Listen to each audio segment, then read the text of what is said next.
Hemos llegado entonces al tercer y último nivel, que es denominado fonetización o sonorización de la escritura.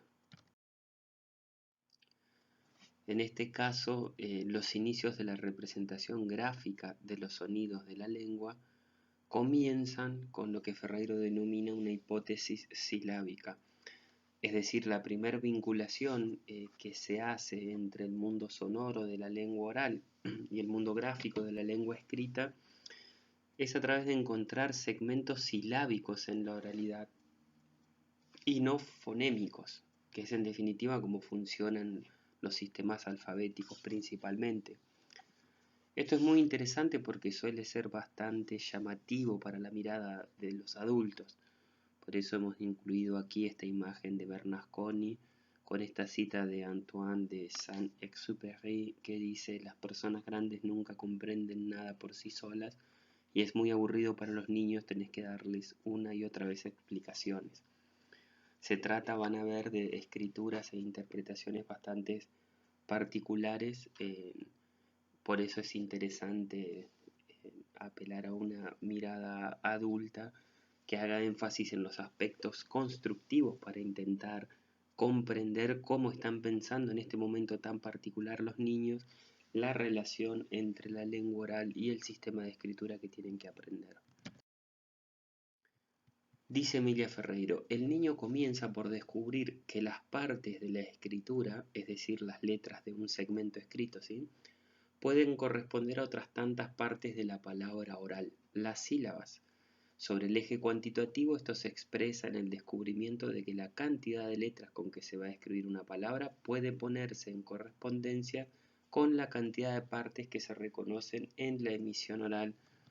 Y esto va a ser algo, digamos, trascendental, porque de esta manera los niños por primera vez tienen pistas concretas para empezar a pensar cuántas letras tendría que llevar eso que escribo.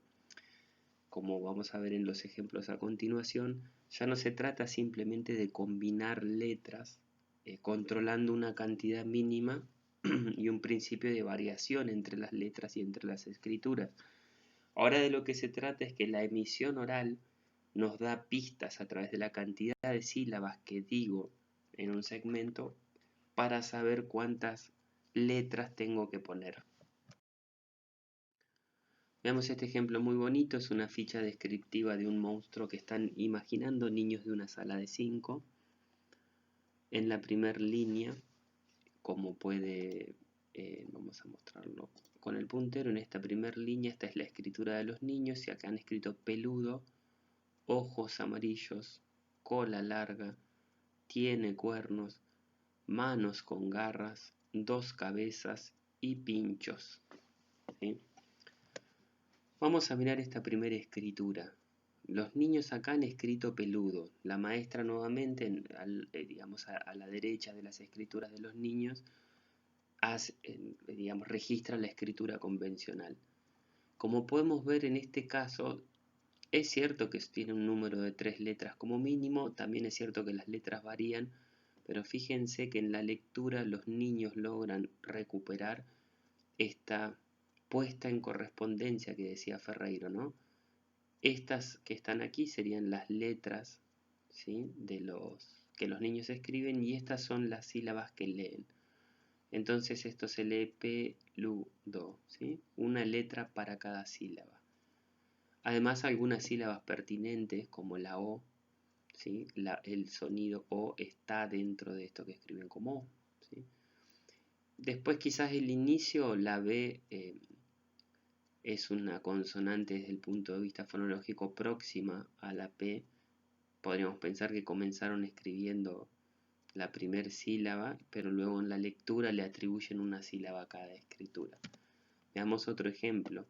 Fíjense acá, cola larga, ¿sí? Nuevamente una letra para cada segmento y además letras pertinentes, en el sentido de que esa letra que escriben, el valor, lo cualitativo, ya está además relacionado con el valor sonoro que tiene.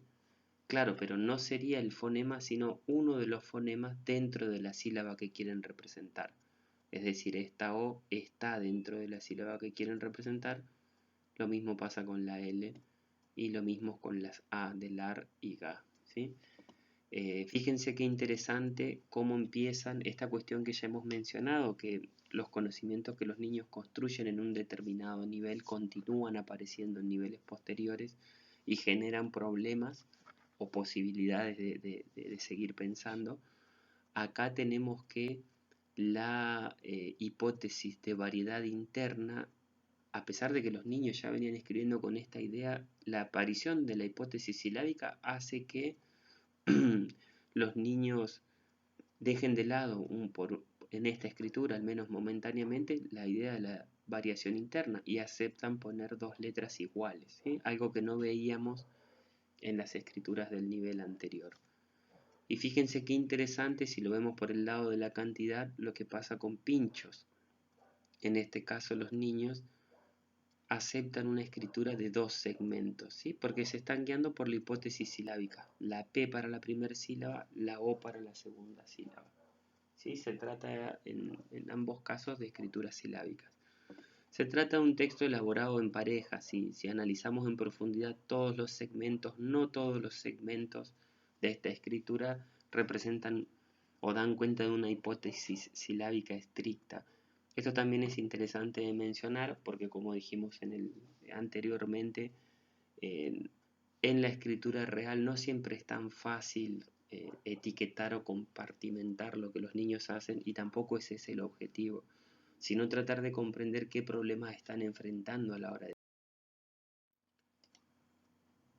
La hipótesis silábica representa el primer intento para resolver un problema muy importante y general, dice Ferreiro, el de la relación entre el todo, la cadena escrita, así como el segmento completo que los niños escriben, y las partes constituyentes, es decir, las letras que componen esa cadena. Las partes ordenadas de la palabra oral, sus sílabas, son puestas en correspondencia uno a uno con las partes ordenadas de la cadena escrita, es decir, sus letras, ¿sí?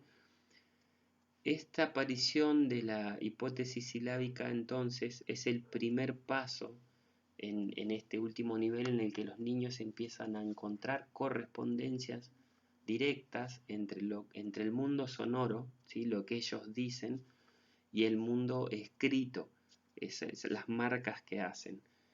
Lo interesante y lo llamativo para la mirada adulta es que el primer tipo de segmento que los niños encuentran en la oralidad son las sílabas y no los fonemas.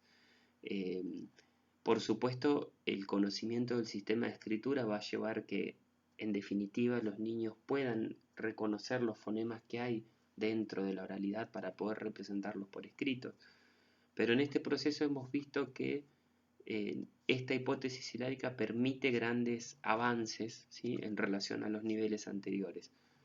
Por primera vez los chicos pueden controlar la cantidad de letras que tiene que llevar una escritura. Si ellos escriben un segmento de 5 letras para una palabra que tiene 3 sílabas, cuando intentan leerlo pueden descartar las últimas 2, porque la lectura los ayuda a controlar cuántas tenían. Y esto, a medida que empiezan a intentar escribir guiados por esta hipótesis, hace que inclusive antes de ponerse a escribir, como vimos el ejemplo de pinchos en la escritura anterior, los chicos ya controlen que ahí necesitan solo tantas letras como sílabas escuchan, ¿sí? Estos son los avances que permite la hipótesis